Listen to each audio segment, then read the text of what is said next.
O pessoal, vamos aguardar. O pessoal chegando.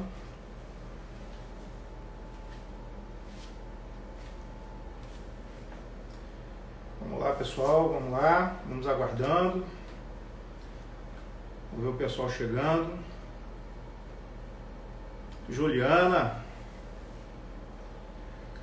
Como vai, Glaucia, Rivaldo? Pessoal chegando aí. Jéssica.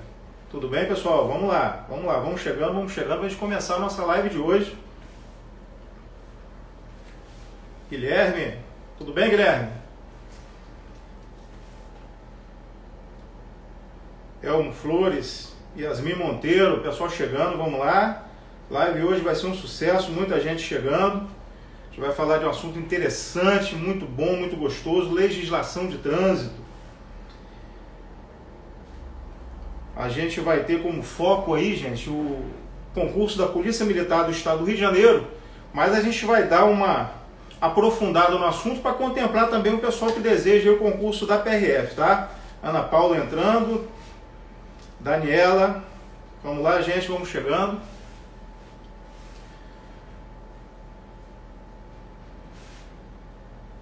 Vamos lá, gente, vamos chegar para a gente iniciar a nossa live de hoje. Curso Margel Marcelo Gomes, legislação de trânsito na área. Pontes, vamos lá, Pontes. Gente, o nosso desafio de hoje é falar sobre legislação de trânsito para o concurso da Polícia Militar do Estado do Rio de Janeiro. E como eu falei antes, a gente vai dar uma aprofundada em alguns assuntos para poder contemplar o pessoal que está desejando fazer o concurso da Polícia Rodoviária Federal, que é um concurso disputadíssimo, né? E que muita gente também deseja, almeja esse resultado, e a gente então vai tentar contemplar vocês também, tá? Mas a base aqui é o concurso da Polícia Militar do Estado do Rio de Janeiro. Nós ainda não temos muitas informações sobre o concurso, mas temos a certeza que ele vai acontecer. Segurança pública é uma área muito importante, aliás, uma área contemplada na nova Lei Federal de Ajuda aos Estados, né? E não vai deixar de acontecer. Mas por conta dessa nova situação que a gente está vivendo hoje, uma situação atípica, o concurso ele ficou meio que paralisado, mas ele vai caminhar com certeza, e aí é importante a gente estar preparado para ele. Legislação de trânsito, uma das matérias muito importantes, não só para a Polícia Militar, não só para a Polícia Rodoviária Federal, mas diversos concursos hoje estão colocando no seu conteúdo, na sua grade, a legislação de trânsito, né? Porque é uma matéria, é um conteúdo, é um assunto que está em voga hoje. É um assunto extremamente importante para a segurança, para a economia do país, porque muita gente que não obedece às regras de trânsito acabam se acidentando, e isso é um prejuízo muito grande para o país. Bilhões de reais são gastos com acidentados de trânsito. Então hoje, muitos concursos, muitas matérias, muitos fóruns estão discutindo a questão da legislação de trânsito. Mas a nossa situação aqui é a Polícia Militar do Estado do Rio de Janeiro. Conteúdo pequeno, penalidades e medidas administrativas para a Polícia Militar. O da PRF é bem mais extenso, tá? A gente tem hoje no Código 341 artigos, fora as 780 resoluções do CONTRAN, deliberações, portarias. A matéria da legislação de trânsito é muito vasta, mas para o concurso da Polícia Militar, penalidades e medidas administrativas. 2 capítulos do nosso Código de Trânsito Brasileiro. A gente se alonga um pouquinho no conteúdo com relação a conceitos e alguns institutos que estão fora do edital, estão fora do conteúdo, mas que são importantes para que a gente compreenda o conteúdo, penalidades e medidas administrativas. Não dá, por exemplo, a gente falar sobre penalidade sem entender o que é uma autoridade de trânsito. E esse conteúdo está lá no anexo 1 do Código. Não está no conteúdo, não está no programa da Polícia Militar, mas é importante que a gente saiba esse conceito. Por isso, por vezes, a gente vai fugir um pouquinho do edital, conhecer novos conteúdos, novos conceitos, para a gente poder compreender melhor a nossa matéria. E aí a Polícia Rodoviária Federal, o pessoal que vai fazer o concurso, também se alimenta desse conteúdo, se alimenta desse conhecimento, para a gente poder caminhar na nossa legislação de trânsito. Gente, Polícia Militar do Estado do Rio de Janeiro, a gente começa aqui no nosso conteúdo A live de hoje é sobre indicação de réu infrator e registro do principal condutor, né?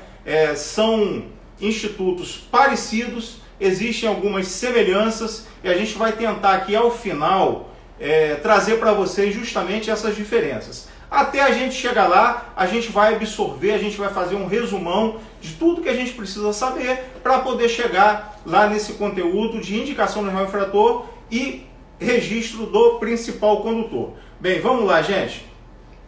Para a gente chegar lá, a gente vai usar um método de caminhar pelo processo administrativo de aplicação da penalidade, tá? Processo administrativo de aplicação da penalidade, ele é o caminho que se percorre até chegarmos à aplicação da penalidade. Vamos entender aqui como sendo a penalidade de multa, tá? Existem outras penalidades, né, que a gente, no nosso curso presencial, a gente acaba passando todo o conteúdo, mas vamos entender esse processo para a gente poder aglutinar melhor, entender melhor como sendo o processo de aplicação da penalidade de multa. Já sabendo que as outras penalidades, como por exemplo suspensão do direito de dirigir, ela tem um processo administrativo muito semelhante.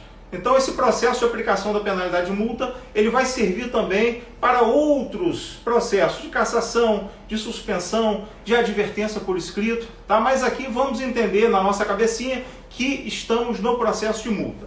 Como é que começa o processo, o caminho até se aplicar uma penalidade, o caminho até se aplicar o castigo àquele condutor, a sanção àquele condutor que cometeu uma infração de trânsito? Começa justamente pelo cometimento da infração, né? A infração de trânsito é aquela bobeira que a gente dá e acaba infringindo uma regrinha que está lá no Código de Trânsito Brasileiro. Então, começa assim, você comete uma infração de trânsito. O que é importante a gente saber dentro desse contexto do cometimento da infração? A gente precisa saber a definição de infração de trânsito. E vamos conhecer essa definição, que está lá no artigo 161, fora do conteúdo, portanto, da grade da Polícia Militar do Estado do Rio de Janeiro, mas é importante que a gente saiba esse conteúdo. Daqui a pouquinho a gente vai chegar lá. Bom, primeiro você comete a infração, o segundo passo é a autuação, que é um procedimento feito pelo agente de trânsito.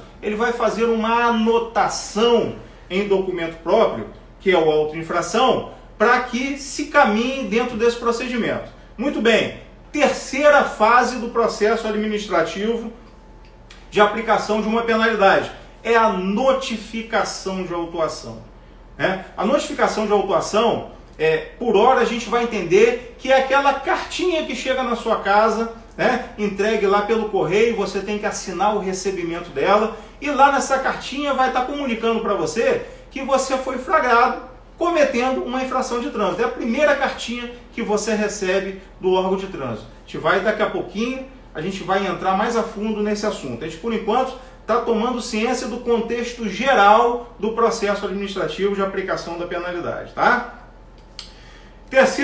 Quarto passo, aliás, defesa prévia. A partir da notificação de autuação, abre-se a oportunidade de você impetrar a sua primeira defesa, a sua primeira oportunidade de tentar rebater aquilo que está na cartinha, na notificação de autuação que você recebeu.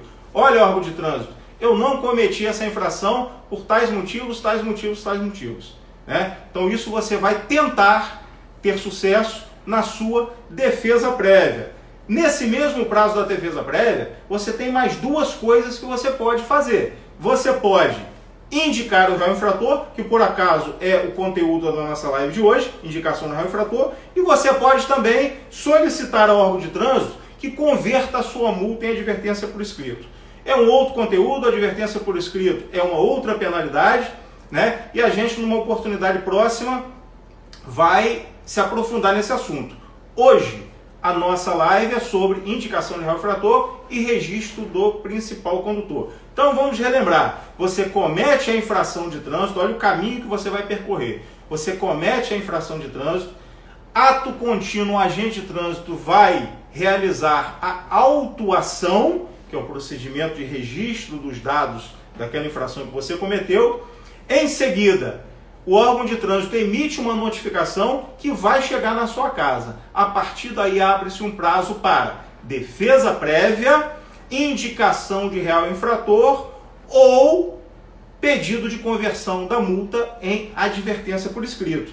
E aí vai ser analisada a sua defesa, né? E caso você não consiga sucesso na sua defesa, ou seja, o órgão de trânsito, a autoridade de trânsito entenda que mesmo ante aos seus argumentos, você continua infrator, você de fato cometeu a infração, e aí vem finalizando a aplicação da penalidade, que é a multa propriamente dita. Então, gente, aquele primeiro procedimento lá atrás, que o agente de trânsito, né, você avança o sinal e observa o agente de trânsito fazendo a anotação, aí você comumente fala, e levei uma multa. Não, você não levou uma multa, você foi autuado, porque a aplicação da multa vai ser lá na frente, após o prazo previsto para a defesa prévia. Entendeu, gente? O processo ele ainda vai caminhar um pouco mais. Nós hoje vamos ficar até aqui, porque o que nos interessa conhecer do nosso conteúdo está dentro desse quadro aqui que a gente está vendo, tá? Então, a aplicação da penalidade é o último ponto, entendendo-se que ele caminha um pouquinho mais. O processo continua. Nós temos lá na frente o recurso em primeira instância, uma análise por um órgão chamado JARE, e ele continua, mas isso é assunto para uma outra live, tá, gente? Então, nosso processo administrativo até a aplicação da penalidade está aqui montadinho na nossa tela, vocês estão observando aqui na nossa tela. O pessoal manda para mim a mensagenzinha se está enxergando, se está legal, se está visível a nossa tela. A gente teve aqui um probleminha técnico e tivemos que improvisar, né? A gente não conseguiu usar a ferramenta que gostaríamos, né? Então improvisamos aqui, espero que esteja contento aí para a gente poder continuar na nossa live. Se não tiver legal, avisa que a gente tenta ajustar aqui alguma coisa, tá legal, gente? Então vamos seguir para o nosso próximo quadro, após o processo administrativo já configurado na nossa tela. E a gente vai começar falando agora, destrinchando esse nosso processo, vamos começar a falar de cometimento da infração. Já adiantei para vocês o que é uma infração de trânsito. É aquela besteirinha que você faz, né? O avanço de sinal, o estacionamento em local proibido, né? Ou seja, são atitudes, são condutas em que você acaba realizando e que estão descritas no Código de Trânsito Brasileiro como infração de trânsito. Mas lá no artigo 161, a gente tem uma definição mais técnica, mais completa do que seria infração de trânsito. Artigo 161, vamos lá, gente. Constitui infração de trânsito a inobservância de qualquer preceito deste Código, da legislação complementar ou das resoluções do CONTRAN. Uma ressalva aqui, uma ressalva. O termo ou das resoluções do CONTRAN, ele foi retirado pela ADI 2998 do STF.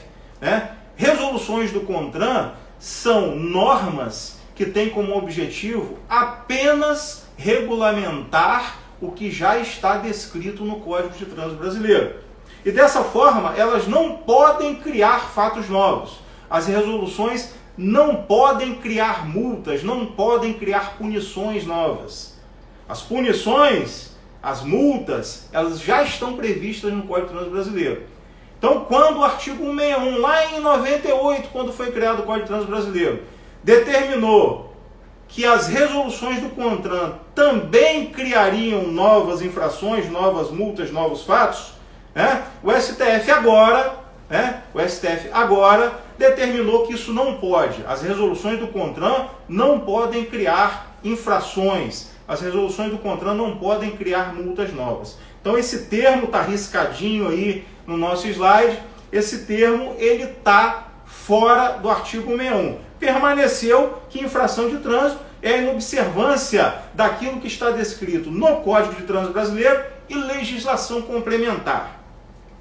Legislação complementar, o que seria isso? Mas as normas de trânsito, as regras, não estão só no Código de Trânsito Brasileiro? Não. Nós temos um vasto conjunto de normas espalhado por diversos órgãos, diversas normativas. Nós temos deliberações além das resoluções, nós temos portarias dos órgãos de trânsito, além do Código de Trânsito, que já tem aí 341 artigos. Nós temos regras internacionais sobre direito de trânsito.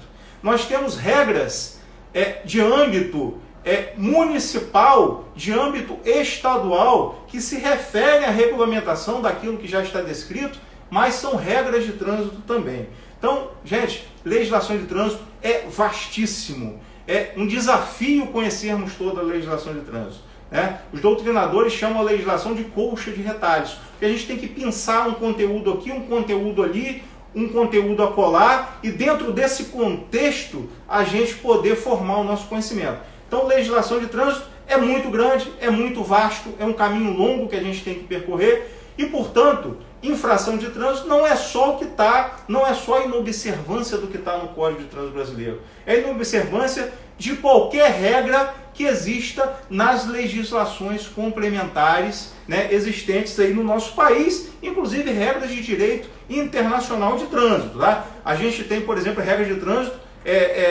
atinentes ao Mercosul, né? É o RBUT, Regulamentação Básica Unificada de Trânsito, que é um conteúdo muito interessante que a gente tem que conhecer. Nós temos convenções internacionais sobre trânsito, muito vasto mesmo, tá? Mas continuando aqui, resoluções do CONTRAN, ele foi retirado do artigo 61. Isso aí interessa para o pessoal da Polícia Militar? Concurso da Polícia Militar? Não. É um conhecimento um pouco mais profundo, mas para o pessoal da PRF, interessantíssimo a gente saber esse conteúdo, inclusive sobre a decisão lá do STF. Quem quiser consulta, vai lá, visita depois o site e verifica a decisão do ministro lá, tá ok? Muito bem. Infringindo qualquer tema, qualquer item do Código de Trânsito Brasileiro ou legislação complementar, o infrator estará sujeito à aplicação de penalidades e medidas administrativas, diz aqui o artigo 161. Bem por cima, bem superficial. Penalidades são aquelas sanções, são aquelas punições, são os castigos que o Código de Trânsito Brasileiro prevê e determina quando o sujeito comete uma infração de trânsito. Já as medidas administrativas são as medidas complementares às penalidades. São punições? Não. São medidas de constrangimento. O objetivo delas é fazer cessar a infração. Por exemplo, você estacionou em local proibido e ali o agente de trânsito ele vai autuar o seu veículo que está estacionado no local proibido, mas a infração vai continuar acontecendo. O seu veículo continua estacionado em local proibido. Então o Código prevê algumas medidas de constrangimento para que faça cessar a infração. Nesse caso, qual é a medida a ser aplicada? Remoção do veículo. Então, seu veículo vai ser retirado do local onde ele está cometendo a infração, né, onde está sendo cometida a infração, e a partir dali cessa essa infração. Então, penalidade é a punição aplicada e a medida administrativa é aquele ato adicional, né? É um ato a mais para fazer cessar aquela infração naquele momento. E em outra oportunidade a gente vai conhecer todas as penalidades e todas as medidas administrativas, mas por enquanto basta esse conhecimento para aqueles que não o têm ainda, mas eu tenho certeza que muitos de vocês ainda já estudaram e já têm uma noção básica sobre isso aí. E continuando no artigo 61, né? Sendo o infrator sujeito às penalidades e medidas administrativas indicadas em cada artigo, além das punições previstas no capítulo 19. Gente, capítulo 19, crimes de trânsito, é isso aí. Nosso Código de Trânsito, ele tem um capítulo específico para crimes. Então você, por vezes, comete uma infração de trânsito, e essa infração, além de ser infração de trânsito, ela aquela conduta também pode ser configurada como crime de trânsito. Conteúdo também que a gente pode reservar para uma próxima live, tá? Mas os crimes de trânsito estão previstos lá no capítulo 19 e está aqui previsto no artigo 61. O cara comete uma infração, ele vai estar sujeito à aplicação de penalidades, aplicação de medidas administrativas e ainda ao cometimento eventual de algum crime de trânsito que está lá no capítulo 19. Então quem quiser anotar aí no seu artigo 61, o capítulo 19 ele versa sobre crimes de trânsito, tá? Sempre lembrando, resoluções do CONTRAN está fora do artigo 61, não cabe mais, STF já decidiu. Não pode. Risca ele do seu artigo 161. Gente, vamos continuar aqui então. Cometimento da infração. Aprendemos a definição de infração. Então você cometeu, vai estar sujeito à aplicação dessas punições. Penalidade de trânsito. Como eu falei para vocês e adiantei, né? Penalidade de trânsito, que tem aqui uma definição técnica, né? Constitui sanções de natureza administrativa, sanções de polícia, né? Os doutrinadores utilizam muito esse termo, sanções de polícia, interessante para o pessoal da PRF, né? Que tem aí a provinha e esse termo pode aparecer e a gente tem que conhecer. Então, penalidades também são chamadas sanções de polícia, impostas aos usuários da via terrestre que realizarem infrações de trânsito, né? Quem deu essa definição para a gente foi o Cássio Matos Honorato. A gente trouxe aqui para vocês para poder rechear aqui o nosso conhecimento. Como disse aqui o Cássio Matos, sanções, e ele fala de sanções de polícia. Então, gente, a sanção, aprofundando um pouquinho o tema lá no direito administrativo, o agente de trânsito, a autoridade de trânsito, né, quando aplica uma penalidade, quando aplica uma sanção, ela está revestida de um determinado poder que a lei lhe confere, chamado poder de polícia. Esse poder de polícia está lá no direito administrativo, ele faz parte de um conjunto de poderes da administração, né? E ele significa que a autoridade de trânsito, o agente público, ele pode impor direito, impor obrigações e restringir seus direitos, né?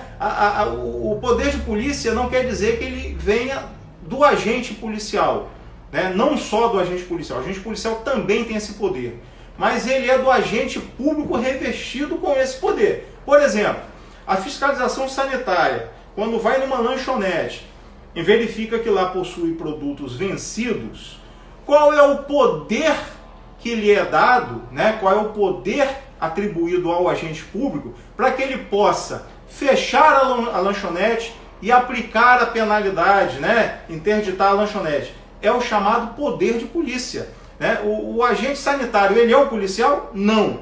Ele é um agente sanitário, mas ele é revestido desse poder da administração, é poder que é dado pela lei, chamado poder de polícia. O nome é poder de polícia, mas não é poder apenas da polícia, tá? Esse poder lhe confere esse direito de restringir esses direitos das pessoas e impor algum tipo de obrigação, tá? Então, poder de polícia, a gente colocou para vocês, poder de restringir direitos e impor obrigações. Por isso que a penalidade, como punição, como sanção, ela é chamada de sanção de polícia, que vem lá do terminho poder de polícia lá do direito administrativo. Tá ok, gente? O artigo 256 do CTB, ele é o artigo que inaugura o tema penalidade de trânsito. A gente trouxe aqui para vocês, a título de conhecimento, né? A autoridade de trânsito na esfera das competências estabelecidas neste código, que é o CTB, e dentro de sua circunscrição, dentro da área de atuação, circunscrição é a área de atuação, deverá aplicar as infrações nele previstas as seguintes penalidades. E aí tem lá aquele rol de penalidades para a gente memorizar, importantíssimo, né? Advertência por escrito, multa, suspensão, cassação de direito de dirigir, cassação da permissão e frequência obrigatória em curso de reciclagem. Tem que estar na cabeça, tá, pessoal? Isso é importante, pessoal da Polícia Militar. Eu já estou vendo essa questão na prova. Vai cair essa questãozinha na prova. Dentre as opções abaixo, qual não é uma penalidade? Ele vai misturar essas penalidades do artigo 256 com alguma coisa. Então é importantíssimo memorizar, colocar dentro da nossa cabeça esse tipo de informação. Tá ok, gente? Acompanhando aí, tá legal aí? Randall aqui, tô vendo aqui, Randall, meu chefe. Vamos seguindo. Medidas administrativas. Para quem está entendendo, a gente está destrinchando o conceito de infração de trânsito, né? Definimos penalidades, trouxemos para vocês um conhecimento raso sobre o assunto, para a gente no final chegar lá na indicação do réu infrator e no registro do principal condutor. Nesse momento estamos nas medidas administrativas de trânsito, que eu já adiantei para vocês. São aquelas medidas complementares, adicionais, onde se vai fazer cessar a infração. Aquela historinha lá do veículo estacionado e precisa remover para a infração cessar, tá? Então, definição aqui de medida administrativa são providências de caráter complementar exigidas para a regularização das situações infracionais, é o cessar a infração, sendo em grande parte de aplicação momentânea, ou seja, aplicou, tirou o carro ali do local onde ele está estacionado de forma proibitiva e acabou ali a medida administrativa. E tem como objetivo prioritário impedir a continuidade da prática infracional. Tirou dali, não está mais praticando a infração de trânsito. Garantindo a proteção à vida, à incolumidade física das pessoas e não se confundem com penalidades. Aonde é que a gente encontra essa definição? Manual Brasileiro de Fiscalização de Trânsito.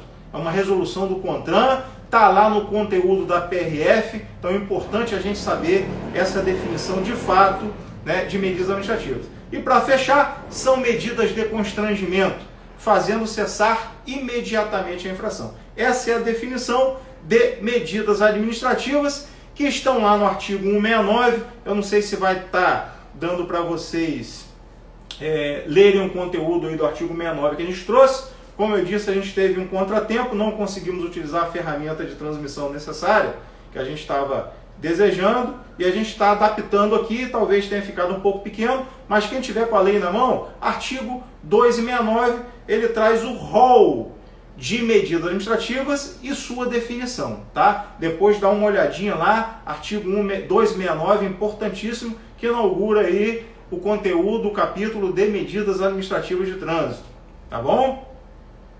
Muito bem, seguindo naquele nosso caminho até a aplicação da penalidade, a gente viu o cometimento da infração, aprendemos a definição de infração de trânsito.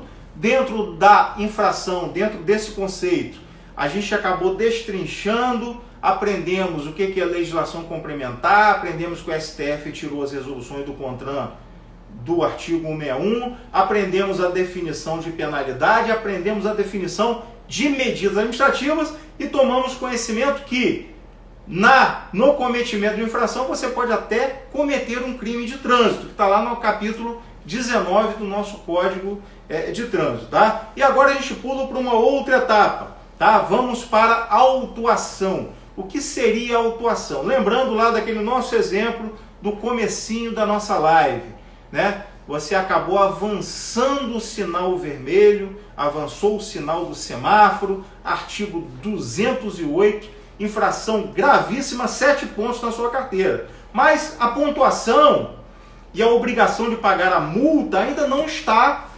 completa, né? Você apenas cometeu a infração e observou o agente de trânsito anotando seus dados, aquele agente de trânsito que a gente costuma dizer que ele estava escondido atrás do poste, mas não estava, né? Você que deu mole mesmo, mas você observou ele anotando ali num documento específico os dados, e aí você pensa, nossa, levei uma multa. Errado, você foi autuado. A autuação é justamente esse procedimento que o agente de trânsito está tomando de anotar os dados da infração em documento próprio. Então ali na autuação ele vai dizer qual foi o horário da infração, qual é a marca modelo do veículo, qual é a placa do veículo, né? Enquadrar, lá no artigo 208 ele vai fazer o enquadramento da infração, ou seja, são várias informações que esse agente de trânsito vai colocar, vai no auto de infração, né, em documento próprio, inserir. Isso é autuação, que é essa segunda fase que a gente está agora. Mas, tecnicamente falando, resolução 561, que é o Manual Brasileiro de Fiscalização de Trânsito, ele traz a definição de autuação. Olha aí, pessoal da PRF, Manual Brasileiro, tem que estudar, e a definição de autuação está lá. A autuação é o ato administrativo da autoridade de trânsito ou de seus agentes quando da constatação do cometimento da infração de trânsito, devendo ser formalizado por meio da lavratura do AIT. AIT, abreviatura de auto de infração de trânsito, né? Documentozinho que o agente de trânsito leva ali. Hoje a gente tem uma inovação tecnológica, ele tem o Palm, onde ele coloca lá os dados.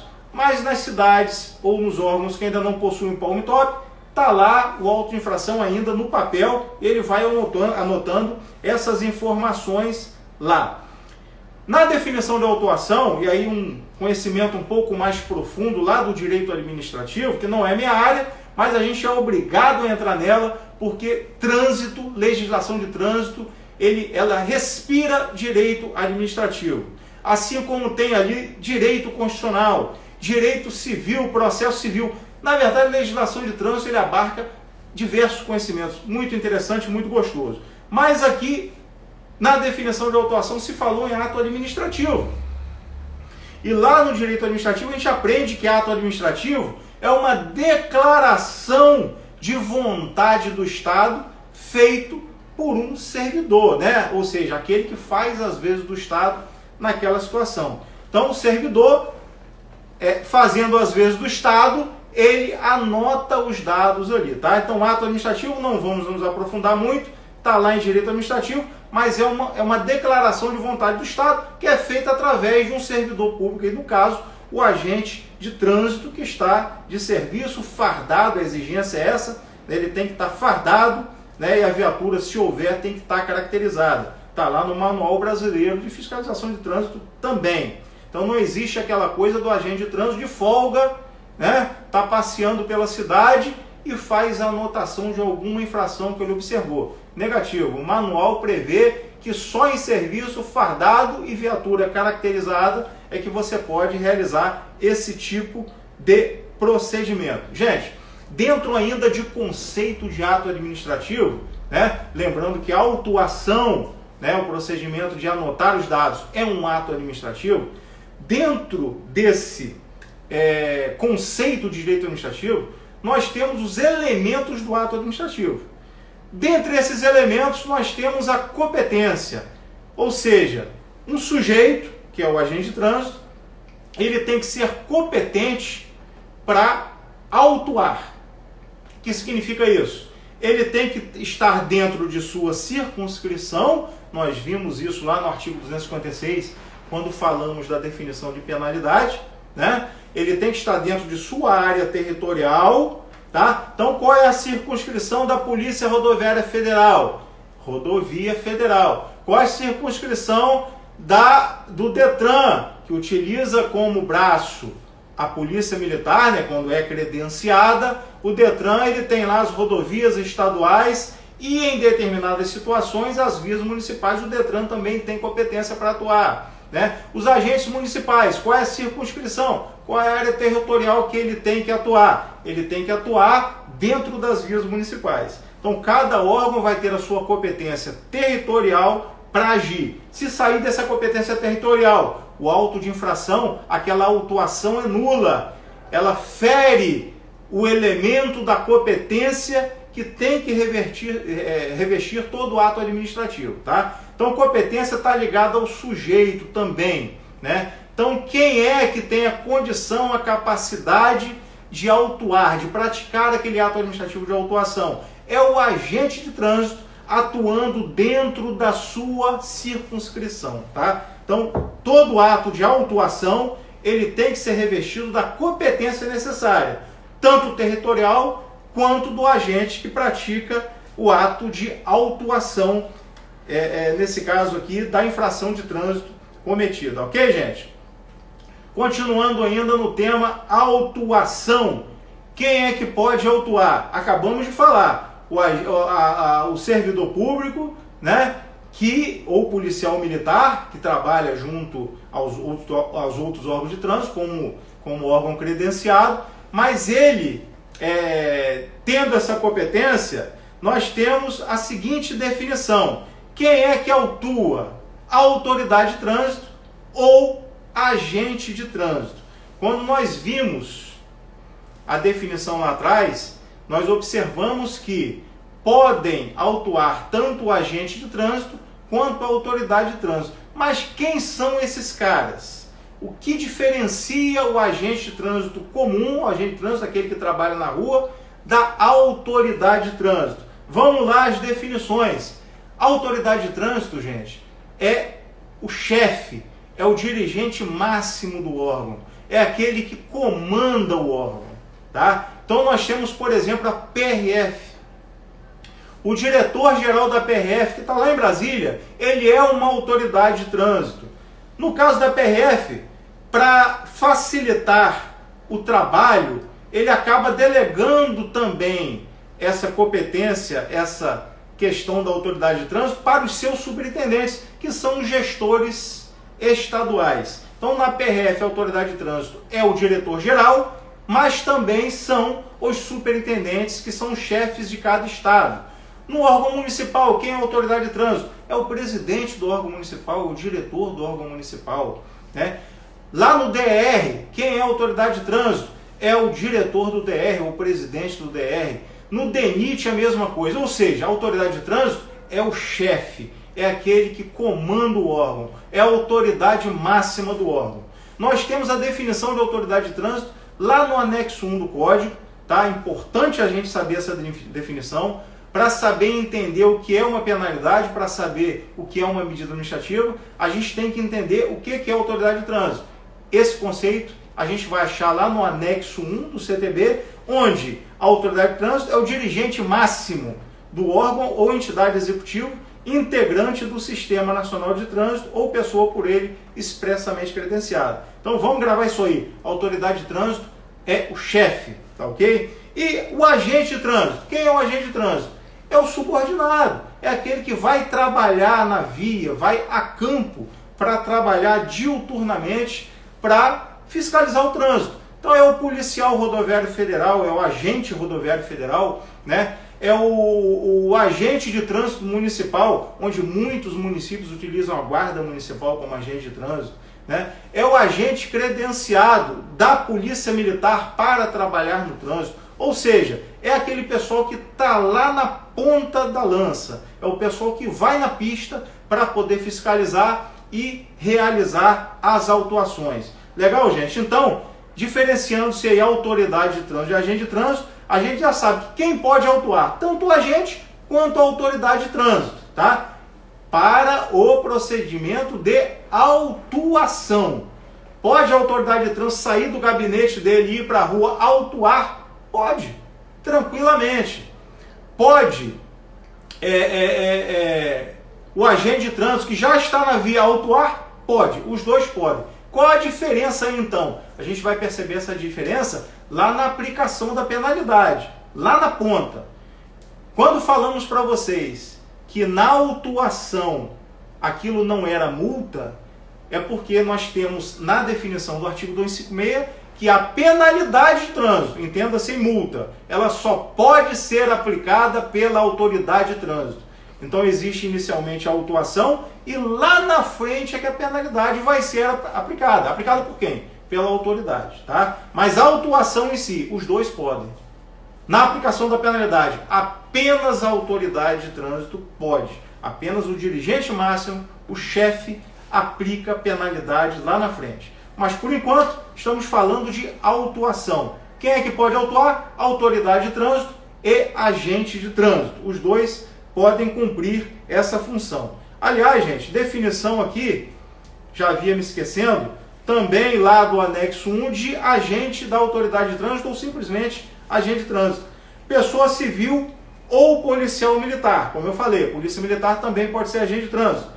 Credenciada pela autoridade de trânsito para o exercício das atividades de fiscalização, operação, policiamento ostensivo de trânsito ou patrulhamento. Muitas definições incluídas nesse conceito de agente da autoridade de trânsito que a gente vai deixar para uma outra oportunidade. Mas entendam, é o cara que está lá na ponta da lança, é o cara que está na pista fiscalizando. Esse é o agente de trânsito. Muito bem, o agente de trânsito na autuação, ele utiliza alguns meios para se constatar essa infração. Como é que ele verifica que aconteceu uma infração de trânsito? A primeira delas é pela observação do agente de trânsito.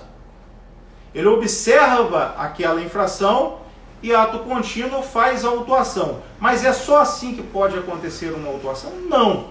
Vejam lá no artigo 280 do CTB, só relembrando, o artigo 280 está fora do concurso da Polícia Militar do Estado do Rio de Janeiro, mas está dentro do concurso da PRF. Então vamos alongar o nosso conhecimento, vamos nos aprofundar, vamos nos alimentar do artigo 280. Gente, vamos lá. Artigo 280, parágrafo 2º. A infração deverá ser comprovada por declaração da autoridade ou do agente da autoridade de trânsito. Ele está falando aí daquela observação que a gente faz, né, e acaba declarando aquilo em documento próprio. Também pode ser feita por aparelho eletrônico, diz lá o artigo 280. O que seria esse aparelho eletrônico? Exemplo clássico, né, o radar, o medidor de velocidade, né? Ele acaba registrando a sua imagem, né, grava a imagem da infração e posteriormente não é dispensada a visualização daquela infração pelo agente de trânsito. O agente de trânsito ele visualiza aquela imagem que foi captada e acaba atestando através de sua assinatura a infração de trânsito. E segue o parágrafo 2º, ou por equipamento audiovisual, reações químicas ou qualquer outro meio tecnologicamente disponível. Chama-nos a atenção aqui as reações químicas. Quem não sabe aí, o etilômetro, mais conhecido como bafômetro, ele funciona através de reações químicas. Então, o agente de trânsito, ele colhe o ar expelido dos pulmões do possível infrator. Dentro do aparelho é feita uma reação química e o aparelho mostra no seu visor qual é o índice, né, etílico, qual é a quantidade de álcool ali no ar expelido pelos pulmões do infrator. E aí o policial, o agente de trânsito, visualiza esse índice e confecciona o auto de infração. Então a infração também pode ser comprovada através de reações químicas e deixou-se aqui, o artigo deixou aqui em aberto, né, para qualquer outro meio tecnologicamente disponível, desde que seja regulamentado pelo CONTRAN, Conselho Nacional de Trânsito, para que se detecte, para que se constate uma infração de trânsito. Então, a tecnologia avança e a lei já deixou isso aí em aberto. Muito bem, são os meios de constatação de uma infração de trânsito. Formas de autuação, a gente já acabou adiantando alguma coisa para vocês. Pode ser por anotação em documento próprio, que é aquele documento de papel, né, o auto de infração de trânsito em papel, que o agente de trânsito porta. Pode ser em talão eletrônico, que é o Palm Top, que está sendo amplamente utilizado agora por diversos órgãos de trânsito. E pode ser por sistema eletrônico, né, de processamento de dados. E a gente tem aí como exemplo o equipamento radar, né, que registra a imagem e a partir dali você tem uma forma, através da visualização daquela imagem, de autuação. Gente, eu estou passando um pouquinho mais rápido aqui, porque esse conteúdo ele é para a gente embasar o conhecimento, sedimentar um conhecimento raso, para a gente chegar lá na indicação de real infrator e registro do principal condutor, tá? A gente já está aí com 45 minutos de live, então a gente tem que andar um pouquinho mais rápido. Conteúdo vasto, como eu falei, muita coisa para a gente explicar e pouco tempo para uma live dessa natureza, né? Muito bem, falamos que quem pode autuar, né, é a autoridade de trânsito e o agente da autoridade de trânsito. Agora, e quem pode sofrer autuações? Quem é que pode ser eventualmente um infrator? E a gente tem, lá trazido pelo Código de Trânsito Brasileiro, que temos o condutor como possível infrator, nós temos o proprietário como possível infrator, o embarcador e o transportador também, que são sujeitos ligados ao transporte de excesso de peso, e esses aí a gente vai deixar um pouquinho de lado, não é tema para hoje. A gente vai focar no condutor e no proprietário do veículo, que são, hoje no nosso tema, os responsáveis por receber, responsáveis pela prática de infrações de trânsito, né? E nós temos ainda, além do condutor, transportador, embarcador e proprietário, outras pessoas, outros elementos, outros sujeitos trazidos pelo Código de Trânsito Brasileiro que podem também sofrer autuações e, consequentemente, cometer infrações de trânsito, tá? Nós temos o pedestre, temos lá o artigo específico para o pedestre no Código de Trânsito. Nós temos o veículo de tração animal, o ciclista é um possível infrator, já com previsão no Código de Trânsito Brasileiro, e diversas outras pessoas, servidores públicos, por exemplo, que autorizam obras, né, que permitem que obras aconteçam sem autorização do órgão de trânsito, é um infrator previsto no Código de Trânsito Brasileiro. Ele não está conduzindo o veículo, ele não é proprietário de veículo, mas ele pode ser penalizado pelo Código de Trânsito Brasileiro. Nós temos aquele sujeito que, por exemplo, organiza algum evento onde vai se interromper a via temporariamente. Esse sujeito que organiza, ele não utilizou seu veículo para interromper a passagem na via, não está conduzindo nenhum veículo, mas lá no artigo 253A, ele é infrator do trânsito. Aliás, infrator com uma das maiores multas do Código de Trânsito. Ela é uma multa gravíssima com fator multiplicador 60, podendo ser aplicada em dobro na reincidência. Então vejam que não é só o proprietário, não é só o condutor, embarcador ou transportador, que são pessoas sujeitas a serem classificadas como infratores do trânsito. Nós temos diversas outras pessoas, diversos outros sujeitos espalhados pelo Código de Trânsito. Mas como eu falei, vamos focar aqui nas condutas do proprietário e do condutor. Aonde é que a gente prevê tudo isso que a gente falou? Onde é que está escrito tudo isso que a gente falou? Artigo 257 do CTB, tá? Artigo 257 é o centro da nossa atenção na Polícia Militar, tá? Tá lá dentro do nosso conteúdo. E para a PRF nem se fala, a PRF o conteúdo é bem mais amplo. Mas está lá a previsão de quem são os sujeitos, lá no artigo 257. Depois dá uma olhadinha lá, que é muito interessante, tá? E lá ainda no artigo 257, se demonstra aonde o condutor, qual é o campo de atuação do condutor, aonde é que ele pode, como é que ele pode praticar uma infração de trânsito. Então lá no parágrafo 3º, diz que o condutor ele é responsável pelas infrações praticadas na direção do veículo. A gente chama de infrações de conduta, tá? O avanço de sinal, o estacionar em local proibido, o excesso de velocidade, são todas infrações de conduta, onde o condutor pratica na direção do veículo. Então, todas as infrações praticadas na direção do veículo são de responsabilidade do condutor, previsão do artigo 257, parágrafo 3º. A responsabilidade do proprietário está no parágrafo 2º. O proprietário é responsável basicamente por o quê? Pelos equipamentos e documentação do veículo, né? Inalterabilidade dos equipamentos e das características do veículo, seus equipamentos estando em dia, né? E presentes inclusive no veículo, né? Então lá no artigo 257, para segundo, ele traz essa responsabilidade. O proprietário é responsável pela documentação e pelo equipamento do veículo. Mas ele traz para a gente uma informação a mais, muito interessante. Ele diz lá ao final, artigo 257, parágrafo 2º, ele diz lá ao final que o proprietário também é responsável pela habilitação legal e compatível de seus condutores, quando esta for exigida. Então veja bem, quando o proprietário empresta seu veículo para alguém, e aí reside o grande problema, que a gente vai entrar daqui a pouquinho, quando o condutor não é o proprietário acabou cedendo o seu veículo para alguém. É a obrigação do proprietário fazer a verificação da documentação do condutor. Ele tem que verificar se a habilitação do condutor é legal e se é compatível com o veículo, dentro da classificação A, B, C, D e E, que é a classificação da habilitação do condutor. É a obrigação do proprietário. Se ele não observar isso, e o condutor for flagrado nessa situação cometendo infração, o proprietário também vai ser responsabilizado. Então, gente, preste atenção. O proprietário tem que verificar a habilitação do seu condutor. Muito bem.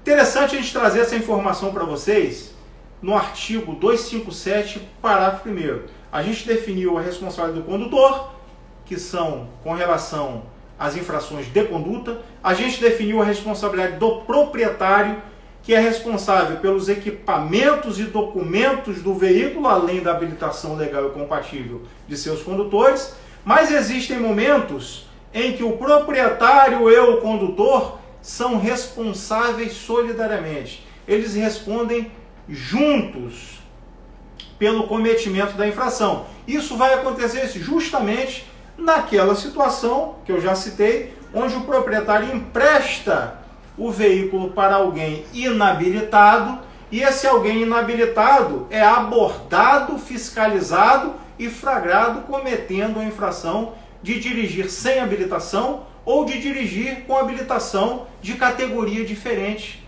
do veículo que esteja dirigindo.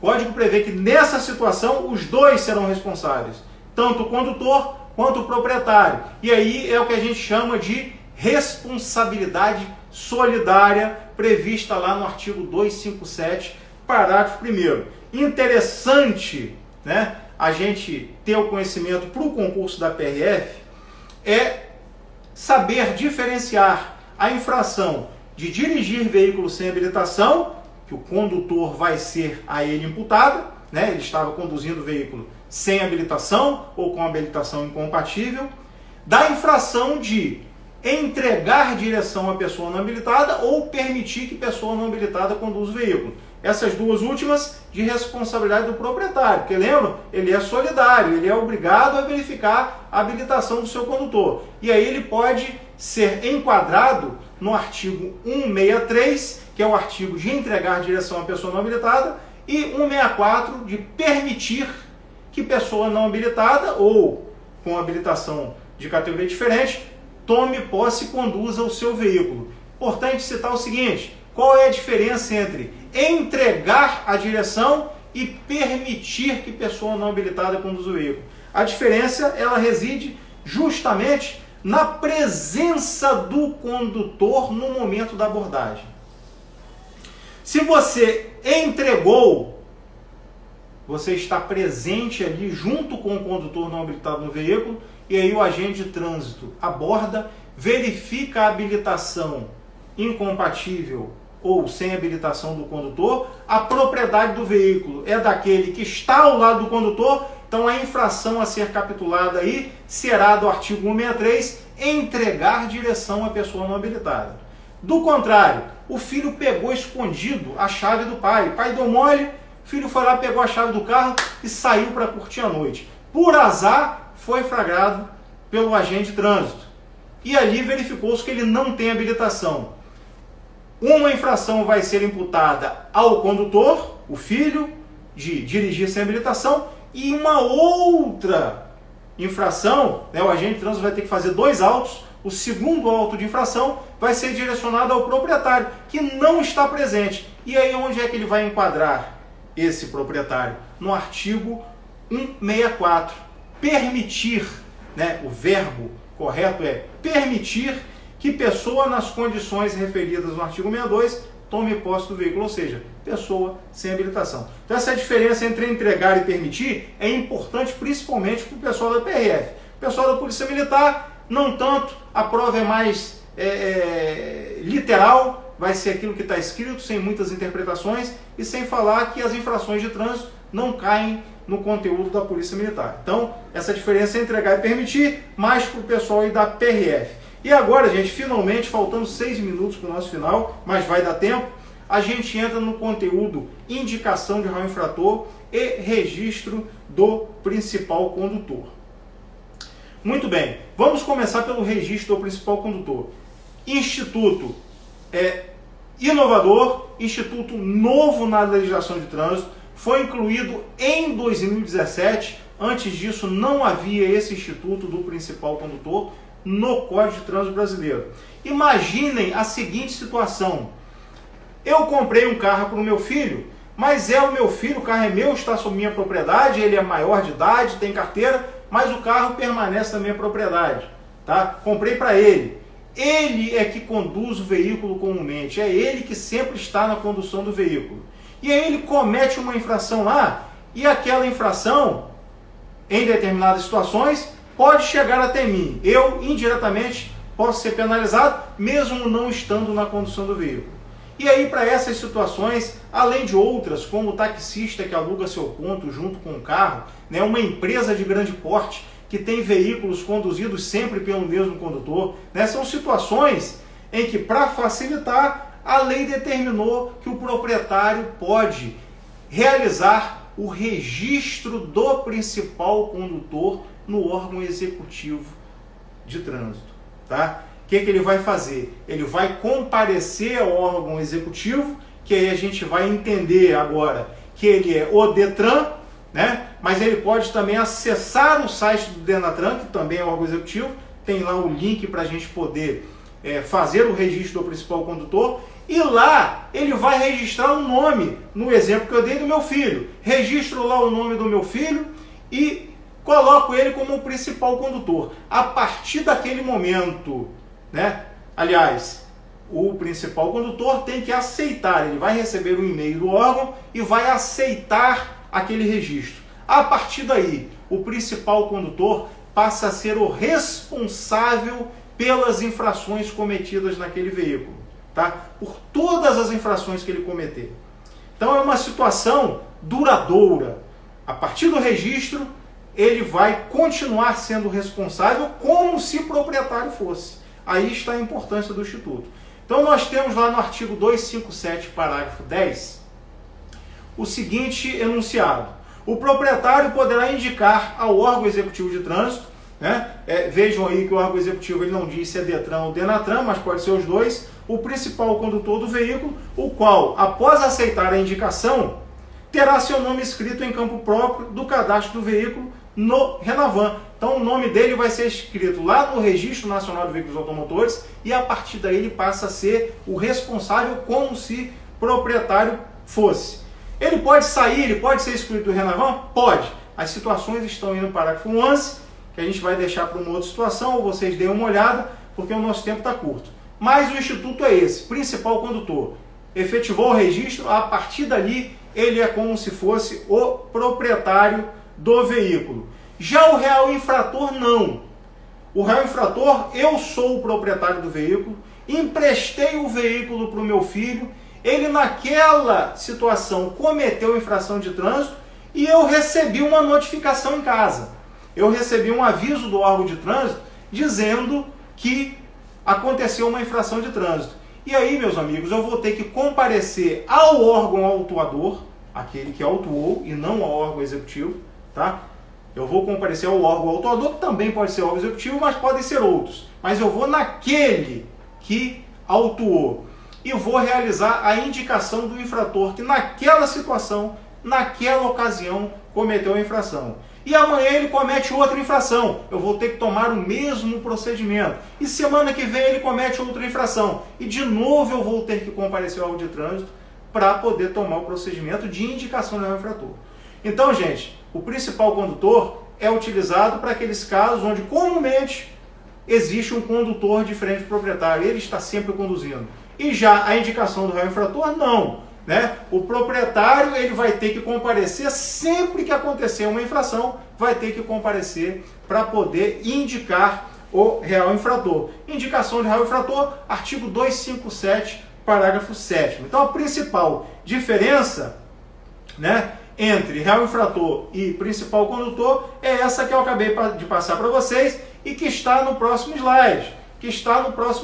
Né? Indicação de real infrator, realizado no órgão autuador, efeitos para aquela infração determinada, né? Só serve para aquela infração. Registro do principal condutor, realizado no órgão executivo de trânsito, né? Que vai captar o seu registro e a partir daí, a partir daquele momento, né? O registrado, o principal condutor, vai ser o proprietário, teoricamente falando. Todas as infrações, para a responsabilidade das infrações, é claro, ele vai ser como se fosse o proprietário. Então, efeitos para todas as infrações cometidas a partir do registro do principal condutor. Gente, vamos comparar o principal condutor e a indicação de real infrator como se fosse uma relação pessoal. Você ficou com alguém numa festinha e aí a gente compara com indicação de real infrator. Mas se você noivou, aí, meu amigo, já é principal condutor, né? A nossa live já está acabando, segundos aí para acabar. Espero que vocês tenham gostado, entendido aí a diferença entre ligação real e infrator e principal condutor. E até a próxima, gente. Um abraço.